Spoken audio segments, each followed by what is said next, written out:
Sign लगाना होगा। Clear है? कोई दिक्कत इसमें? भाई अभिकारक की सांद्रता में सदैव कमी होगी, और कमी होने का मतलब क्या? माइनस साइन लगाएंगे। और वृद्धि होगी तो वृद्धि होने का मतलब क्या?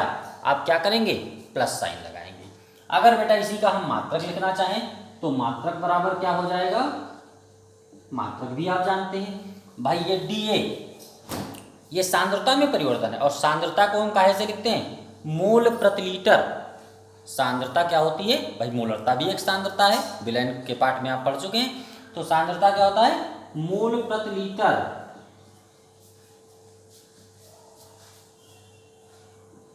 और गुणे क्या हो जाएगा?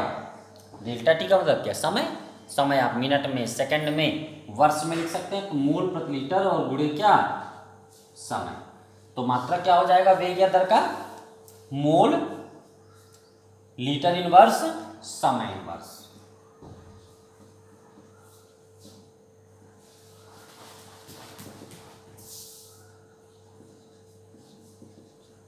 तो मात्रक भी आप समझ गए होंगे।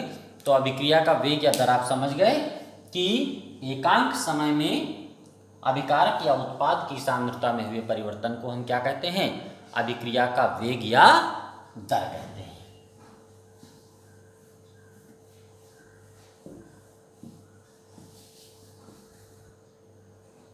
अब हम लोग बेटा आगे बढ़ते हैं।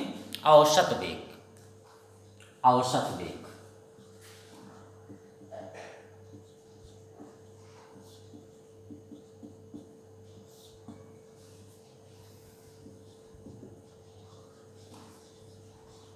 Average velocity.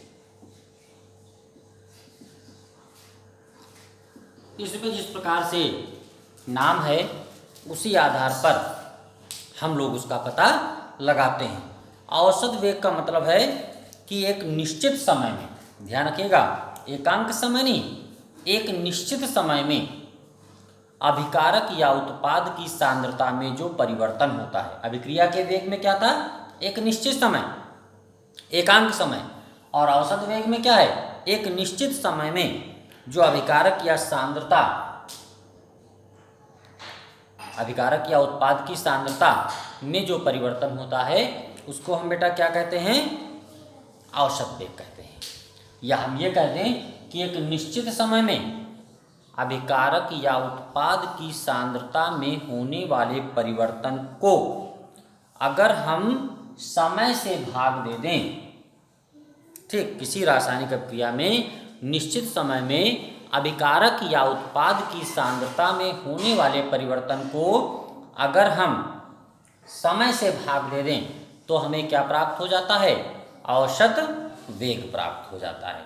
ठीक, तो किसी भी रासायनिक अभिक्रिया में अभिकारक या उत्पाद की सांद्रता में प्रति इकाई समय में होने वाले परिवर्तन को हम क्या कहते हैं? औसत वेग कहते हैं। अगर सामान्य वेग में देखा जाए तो औसत वेग और किसी भी रासायनिक अभिक्रिया का वेग ये हैं लगभग बराबर। औसत का मतलब क्या?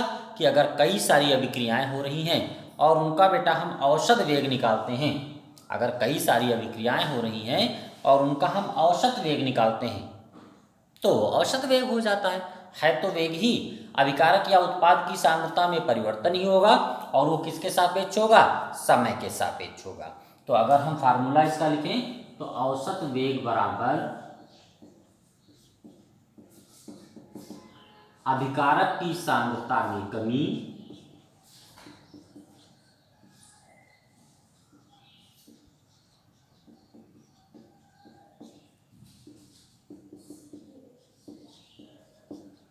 बटे समयांतराल।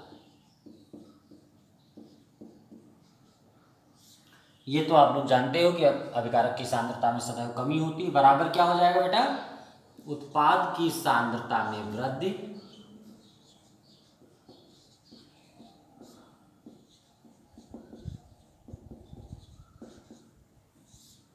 और बटे क्या? समयांतराल। तो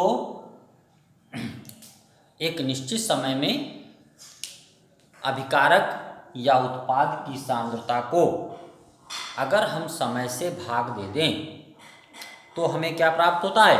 औसत वेग प्राप्त होता है। और किसी रासायनिक अभिक्रिया में उपस्थित अभिकारक या उत्पाद की सांद्रता में प्रति इकाई समय